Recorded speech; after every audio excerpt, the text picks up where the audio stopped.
मोठी आणि महत्त्वाची बातमी विधानसभा निवडणुकीच्या पार्श्वभूमीवर राज्यात राजकीय धुरळा उडालाय। राजकीय घडामोडींना वेग आलाय। उमेदवारी अर्ज दाखल करण्यासाठी अवघे 3 दिवस शिल्लक असताना महाविकास आघाडीच्या जागावाटपाचं तरांगडं अजून भिगत आहे। त्यात भूमपरांडा मतदारसंघात दोस्तीत कुस्ती भिडली आहे। शिवसेना उपाठाच्या यादीमध्ये भूमपरांड्यातून रणजित पाटील यांना उमेदवारी जाहीर झाली आहे, तर दुसरीकडे शरद पवारांच्या पक्षाची दुसरी उमेदवारी यादी आज जाहीर झाली। या यादीत भूमपरांडा मतदारसंघातून राहुल मोटे यांना उमेदवारी जाहीर झाली। भूमपरांड्यात एकाच आघाडीतील 2 उमेदवार जाहीर झाल्यानं कार्यकर्ते मात्र बुचकळ्यात पडलेत। कुणाला तरी एकाला माघार घ्यावी लागेल किंवा मग तिथं 2 दोस्तात कुस्ती होणार, म्हणजे मैत्रीपूर्ण लढत होणार का हे पाहणं महत्त्वाचं आहे।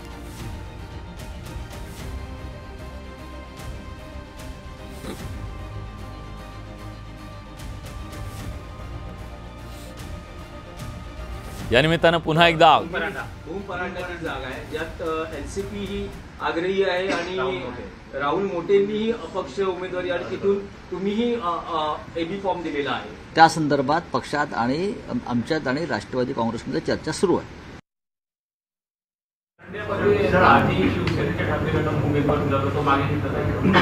आम्ही त्यांच्याशी चर्चा चालू आहे, त्यातनं मार्ग निघेल असा मला विश्वास आहे। महाविकास आघाडीच्या जागावाटपाचा तिढा अजून सुटलेला नाहीये। सुरुवातीला मवियातील तिन्ही घटक पक्षांना प्रत्येकी 85 जागा असा फॉर्म्युला ठरला। त्यावरील 15 जागांवरही चर्चेनंतर एकमत होत मवियातील प्रत्येक घटक पक्षाला प्रत्येकी 90 जागा असा फॉर्म्युला काँग्रेसचे नेते बाळासाहेब थोरात यांनी शुक्रवारी जाहीर केला।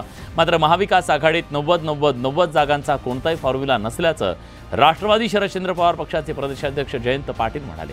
तसंच निवडून येण्याची क्षमता असलेल्या उमेदवारांना उमेदवारी देण्यात येणार असल्याचं जयंत पाटील म्हणाले। त्यामुळे मवियाच्या जागा वाटपाचं गणित सुटत नसल्याचं चित्र महाराष्ट्राच्या समोर येत आहे।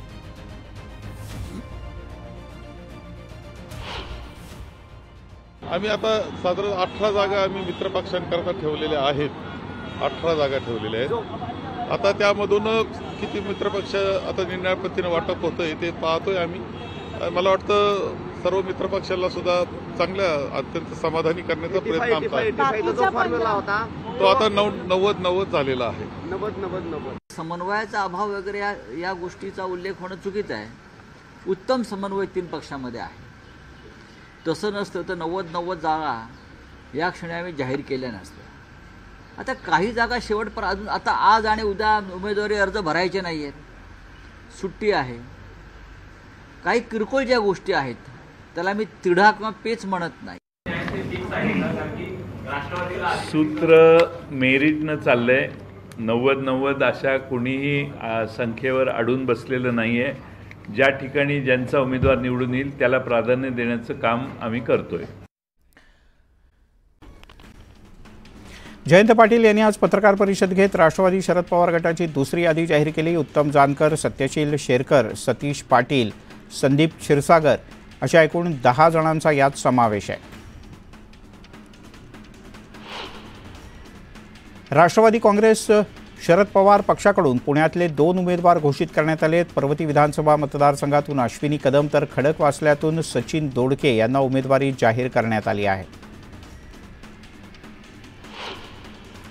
पैठण मतदारसंघात ठाकरे गटाकडून दत्ता गोरडे यांना एबी फॉर्म देण्यात आला आहे। त्यामुळे पैठणमधून गोरडे यांची उमेदवारी आता निश्चित मानली जाते। भुसावळ मतदारसंघाची राष्ट्रवादीकडे असलेली जागा महाविकास आघाडीत काँग्रेसकडे गेली आहे। शरद पवार गटातून इच्छुक असलेल्या राजेश मानवतकर यांना काँग्रेसनं उमेदवारी दिली आहे। गोंदिया जिल्ह्यातील आमगाव देवरी विधानसभेची काँग्रेसची उमेदवारी राजकुमार पुरामांना जाहीर झाली आहे। त्यामुळे काँग्रेसनं विद्यमान आमदार कोरोटे यांचं तिकीट कापल्याचं स्पष्ट झालं आहे।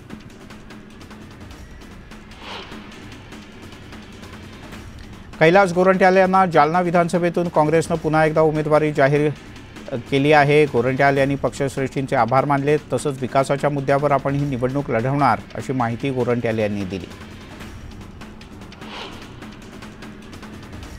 दक्षिण नागपूरमधून काँग्रेसकडून गिरीश पांडव यांना उमेदवारी जाहीर करण्यात आली आहे। पांडव यांना उमेदवारी जाहीर होताच नागपूरच्या मेडिकल चौकात काँग्रेसच्या कार्यकर्त्यांनी जल्लोष केला। हिंगोलीच्या जागेवर ठाकरे गटाकडून उमेदवार घोषित करण्यात आलाय। ठाकरे गटाच्या रुपाली पाटील ही जागा लढवतील। दरम्यान महायुतीत बंडखोरी होणार नाही असं वक्तव्य पाटील यांनी केलंय।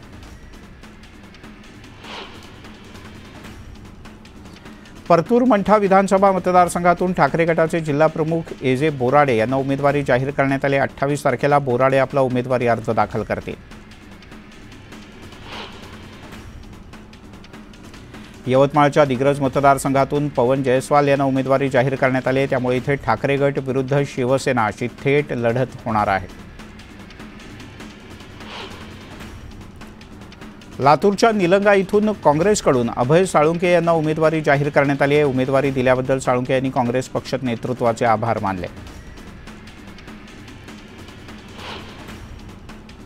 अकोल्याच्या अकोटमधून माजी मंत्री सुधाकर गणगणे यांचे पुत्र महेश गणगणे यांना काँग्रेसकडून उमेदवारी जाहीर करण्यात आली आहे। महाविकास आघाडीतली रस्सीखेच जोरात सुरू होती। अखेर काँग्रेसकडून उमेदवारी जाहीर झाली।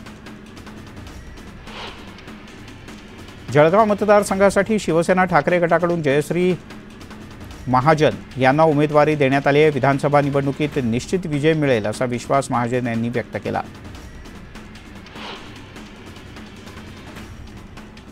कल्याण पश्चिम मतदारसंघात ठाकरे गटाकडून सचिन बारसे यांना उमेदवारी जाहीर करण्यात आली। उद्धव ठाकरे गटाकडून सचिन बारसे यांना एबी फॉर्म सुद्धा देण्यात आला।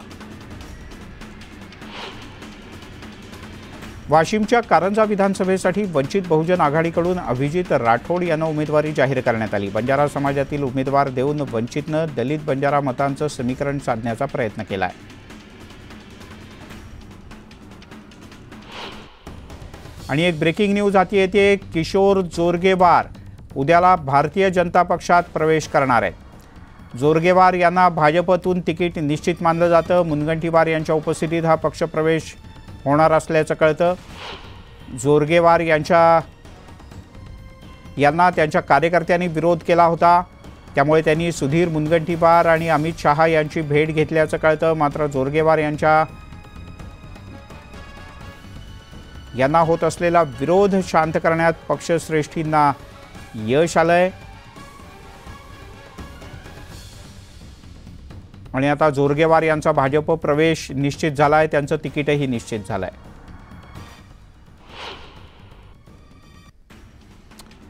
काँग्रेसकडून दुसरी उमेदवारी यादी जाहीर करण्यात आली। या यादीत 23 जणांच्या उमेदवारीबद्दलची घोषणा करण्यात आली। काँग्रेसनं जालन्यातून कैलास गोरंट्याल यांना उमेदवारी दिली तर अनुजा केदार यांना सावनेरमधून उमेदवारी जाहीर झाली आहे। भंडारा इथे काँग्रेसकडून पूजा ठवकरा यांना उमेदवारी जाहीर करण्यात आली आहे। जिल्ह्यातील मतदार आपल्या पाठीशी असून मतदारसंघातले रखडलेले प्रश्न सोडवण्यासाठी आपण निश्चित प्रयत्न करू असं त्यांनी म्हटलंय।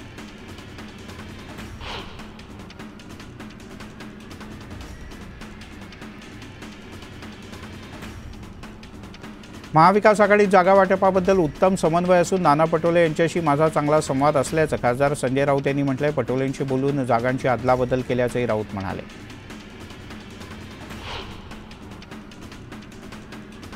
राऊत यांनी जागा वाटपाच्या मुद्द्यावरून आमच्यात कोणताही वादविवाद नाही असंही स्पष्ट केलं आहे।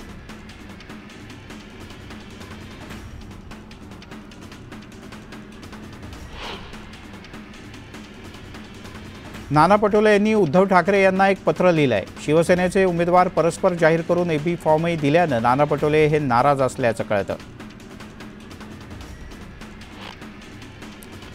विधानसभा निवडणुकीत महाविकास आघाडीच्या सोबत न जाण्याचा निर्णय रविकांत तुपकर यांच्या क्रांतिकारी शेतकरी संघटनेकडून घेण्यात आला। बुलढाण्यात झालेल्या पदाधिकाऱ्यांच्या बैठकीनंतर तुपकर यांनी ही भूमिका जाहीर केली। हिंगोलीमध्ये काँग्रेसचे माजी आमदार भाऊराव पाटील गोरेगावकर यांनी अपक्ष निवडणूक लढवण्याची घोषणा केली। हिंगोलीमध्ये ठाकरे गटानं आपला उमेदवार जाहीर केल्यानंतर गोरेगावकर चांगलेच नाराज झाले।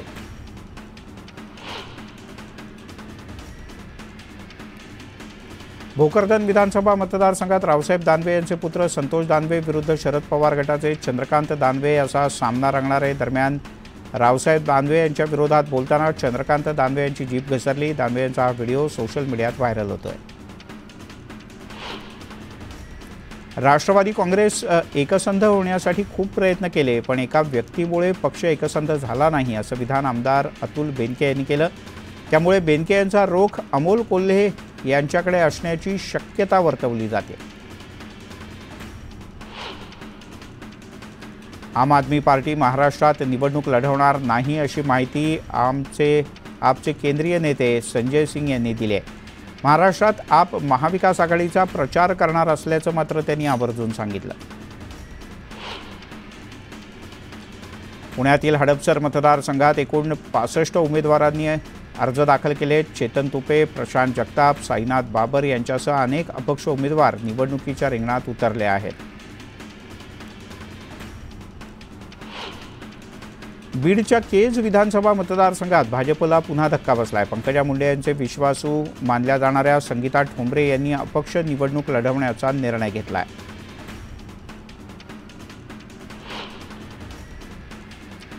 माजी समाज कल्याण मंत्री बबनराव घोलप यांनी शिवसेनेचा राजीनामा दिलाय. मागण्या मान्य न झाल्यानं घोलप यांनी शिवसेनेला रामराम केलाय आणि उद्या ते पुन्हा एकदा उद्धव बाळासाहेब ठाकरे शिवसेनेत प्रवेश करणार आहेत. बीडच्या आष्टी मतदारसंघात महायुतीत तिकीट वाटपावरून आजी माजी आमदारांमध्ये जोरदार रस्सीखेच आहे. उमेदवारी अर्ज भरण्यासाठी 4 दिवस बाकी असताना तिकिटाचा तिढा कायम आहे.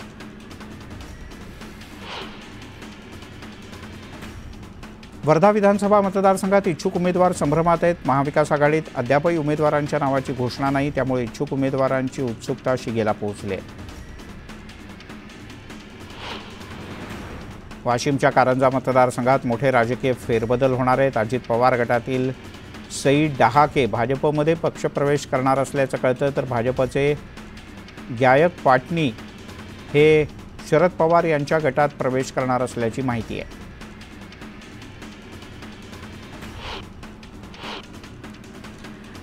आंबेगाववर शिरूरमधून राष्ट्रवादी काँग्रेस शरद पवार पक्षाचे देवदत्त निकम हे सोमवारी उमेदवारी अर्ज दाखल करतील. अर्ज भरण्यापूर्वी मंचर बाजार समितीत निकम यांची जाहीर सभा असणार आहे.